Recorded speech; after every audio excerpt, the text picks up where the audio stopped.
My name is Dr. Samuel Mahaffy. I want to share with you a new pathway for peacemaking. Take a few minutes to walk this pathway with me. Together we will discover 12 essential aspects of peacemaking through relational presence. Peacemaking efforts traditionally begin with the assumption of separateness. We assume there are two sides or two positions.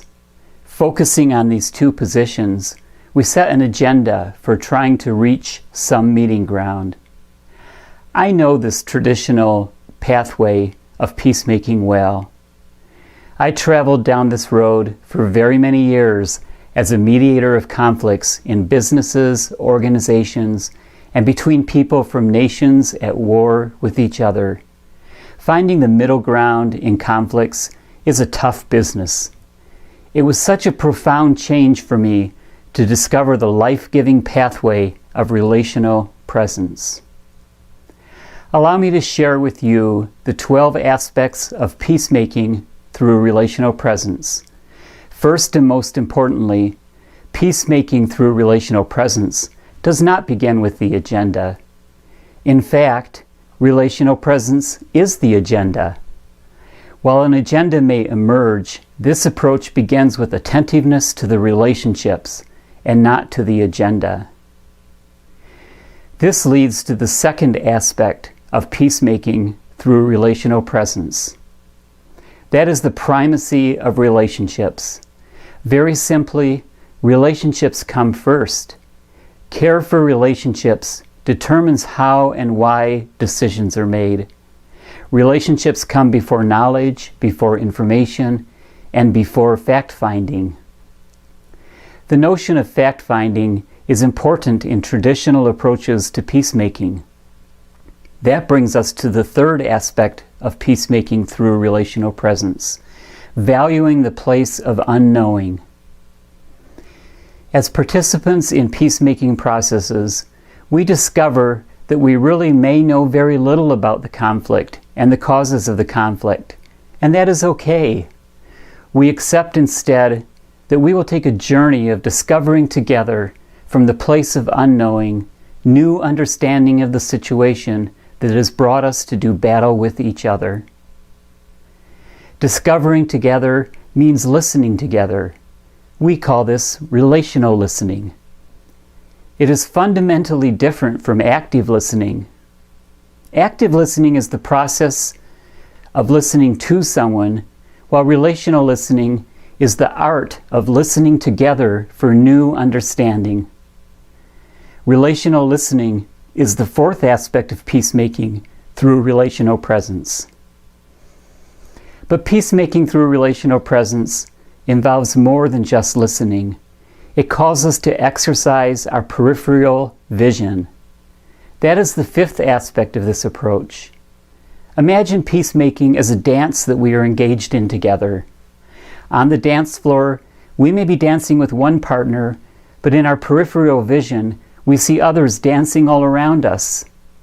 The metaphor is especially appropriate because peacemaking rarely involves just two parties. If we have invited just two parties to the peacemaking table, we are sadly setting ourselves up for failure. Peripheral vision asks us to see who the other parties are, the other movers, the other dancers in the conflict. It calls us to move with them, to dance with them, if you will, to understand their perspective, their world, their worldview. This leads us to the sixth aspect of peacemaking through relational presence, and that is mimetic movement. While traditional peacemaking might invite two parties in conflict to move from their individual and oppositional positions to a new shared position, peacemaking through relational presence practices mimetic movement, the fluid stepping outside of any single position so that we can discover together new positions and new places of being in the world that we may have never noticed before. We return to the metaphor of the dance.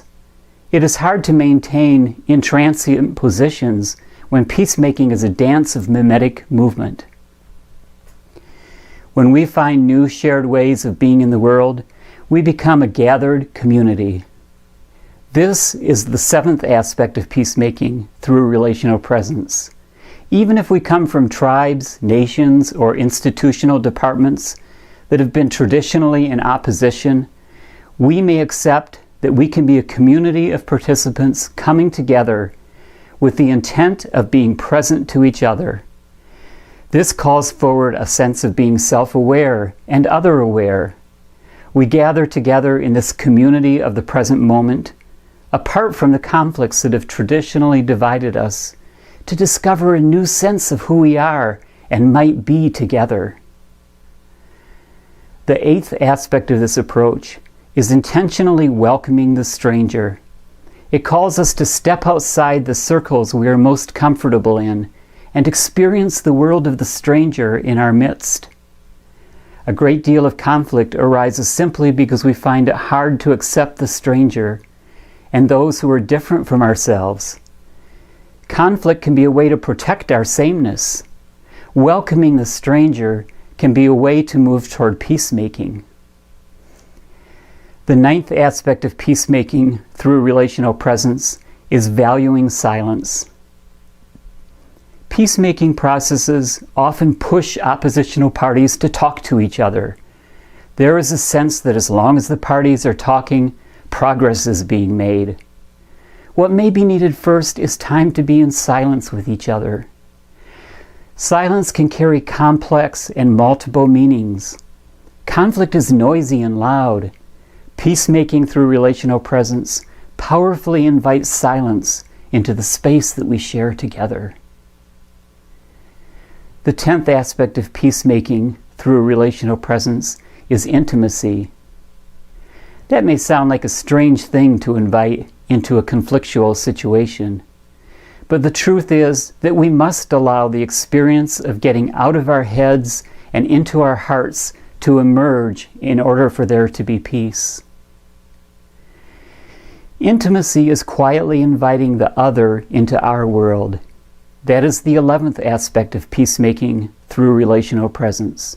To be quietly inviting is a practice of welcoming the other that will benefit not only parties in conflict, but will enhance intimacy in all our relationships. Finally, the 12th aspect of peacemaking through relational presence is letting go of assumptions. We saved it for last because it is perhaps the hardest one to do. It is easy to assume that we really know someone else, whether it is an intimate partner or a party we are in conflict with. Letting go of our assumptions gives us permission to take the journey of discovering who the other really is, and in so doing, discover who we really are. That's a lot of ground to cover. I hope you will take from this a sense that this is fundamentally different approach to peacemaking. It brings forward a way of inviting the sacred back into our lives and into our relationships. It peers into a place where there is no conflict, because we begin with the assumption of our wholeness rather than the assumption of our brokenness. Albert Einstein suggests that the notion of separation is perhaps a delusion, and that our task is to free ourselves from the self-imposed prison of the delusion. Let us find together the place of restoring the wholeness of relationship, the relational flow that we describe here as relational presence. I invite you to contact me to learn more about this pathway of peacemaking. Thank you. Namaste. Peace be with you.